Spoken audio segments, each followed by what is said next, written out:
Alright, it's Friday, June 26th. Let's talk PlayStation. Alright, so now that E3 is pretty much over and all the dust is settling, there's not a whole lot of PlayStation news to talk about, but there's still some stuff, so let's get to it. Like DriveClub PlayStation Plus, finally out. I know we keep talking about this and a lot of you don't care at this point, but I'm honestly shocked that it took them this long to get it out, and more importantly, I'm even more shocked that somebody isn't trying to sue Sony over like false advertising and all this, because the game was supposed to be out, you know, how long ago, but it's finally out. It should be available in all regions on the PlayStation Store, so you can finally try it for yourself for free if you want to give that game a go, because apparently a lot of people still stand by that game and saying that it's actually not that bad, and you should definitely try it. I'm finally going to try it myself, because I need a good racing game. Alright, so it's been a while since we talked about software stability. Well, Sony finally said, not so fast, Ryan. Vita Firmware 3.52 is now available, and yeah, software stability, so awesome stuff there. Alright, something a little bit more interesting. If you remember a few weeks ago on LTPS, we had a story about two new PS4 models that are coming up that were rated by the FCC. Well, we now know more about one. PS4 Model CUH-1200 apparently is going to have mechanical buttons on it, so as we all know with PlayStation 4, the eject and power buttons are actually touch capacitive, so all you gotta do is actually like touch it and it turns on, beeps on, or ejects the disc. Some people don't like that. Well, the new PS4, this specific model, actual mechanical buttons that you have to press to actually get them to operate. Also, the LED strip on the PlayStation 4 is going to be less brighter. Apparently, it's not going to illuminate completely, which I would assume goes into less power consumption.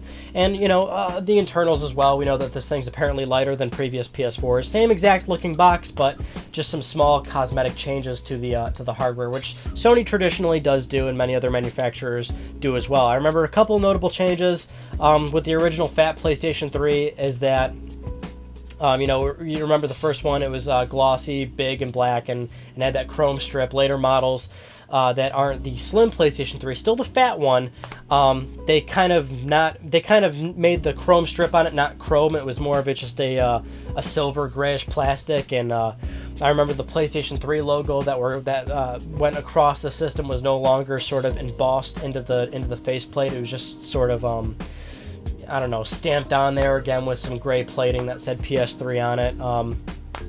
You know, again, really small cosmetic stuff, but still the same hardware. Speaking of new PS4, that goes into our next news story, which is the 1TB Ultimate Player Edition PlayStation 4 that we know is coming.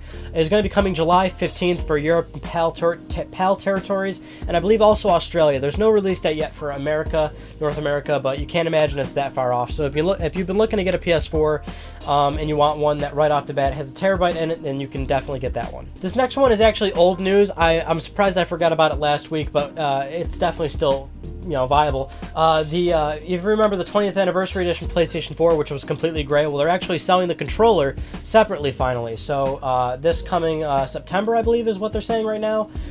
Winter, you know, fall territory or whatever, you can actually pre-order the controller right now. We don't have a firm date for it just yet, but you can actually get your hands on the 20th anniversary PS4 controller, which is pretty cool. I'm glad that they're doing that. They're also selling the headset too, I believe. The gold headset, they're selling gray 20th anniversary as well, so you can get that. I don't think they're selling the camera, and of course they're definitely not selling the console, so, but at least you can get the controller, which I'm definitely going to snag one of those things. So the one big news story I want to talk about with you guys is the Sony and Call of Duty Activision partnership. Activision CEO recently commented on this, saying that Sony really wanted this deal to happen, and that Sony's really excited for it. And all that, you know, usual PR statement stuff. Oh, we're very excited to partner with Sony, and this is something they wanted for a while, and Sony is so glad to be doing it. You know, all that PR stuff. But it's a big news story because this is something a lot of people definitely undermined. It's a big partnership. Activision, Call of Duty, and Sony. We finally got these two together. Activision's been in bed with Microsoft for so long regarding Call of Duty. Activision noted that this was a great time to do this because of their success with Sony's partnership with Bungie and Destiny. Of course, Destiny and PlayStation were a big promotion there. All that content, all that exclusive marketing, that game totally did very, very well, especially on PlayStation platforms. So it's great that Activision is seeing this and that, you know, they're partnering with Sony.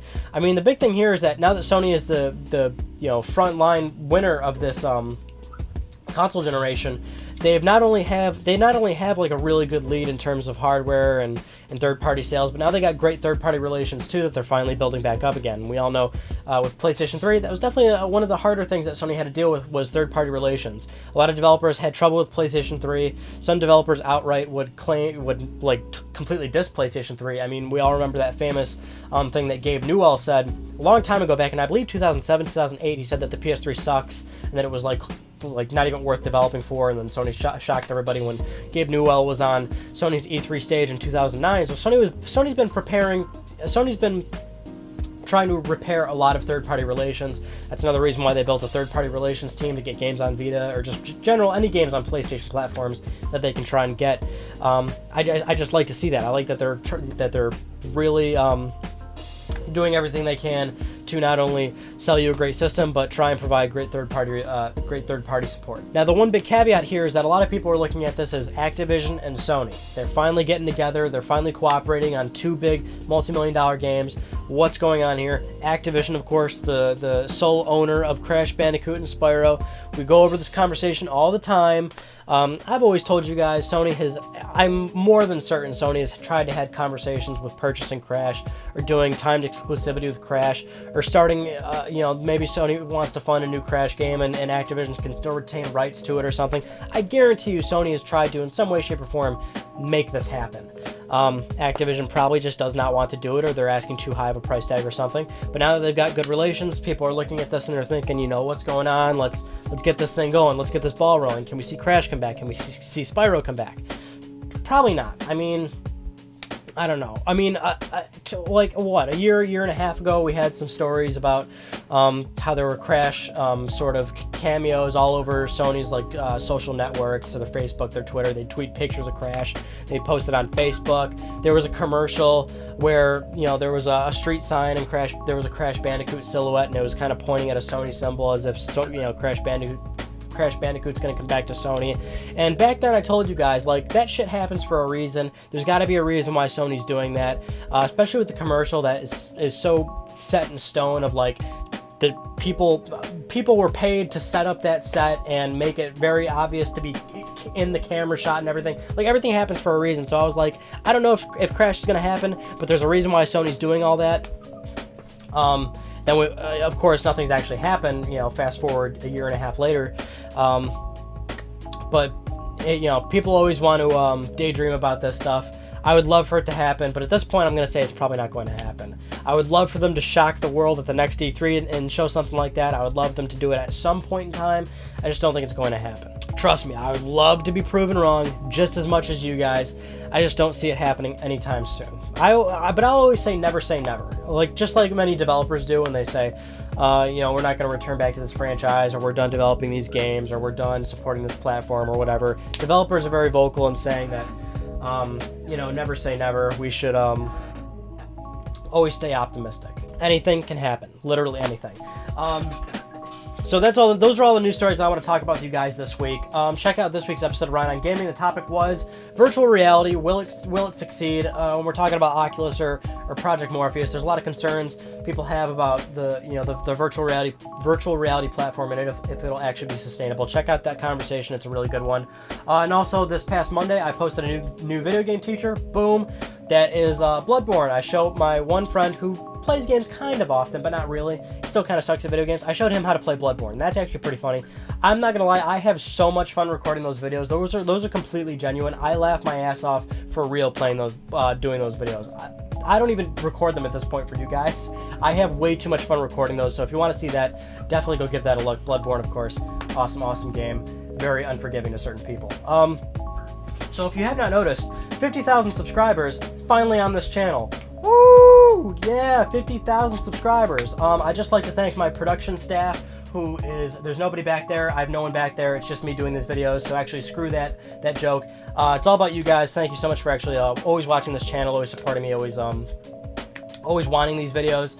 It's awesome. I started this YouTube channel 3 years ago, and it's awesome that it's at 50,000 subscribers. The big thing here is I told you guys, hey, when I hit 50,000 subscribers, I will finally give you a Jak 2 Let's Play. The number one thing I always get asked on this channel is, Ryan, do a Jak 2 Let's Play. And for a while, I was just like, oh yeah, I'll do it at some point. Then I was like, you know what? No. I'll do it at 50,000 subscribers.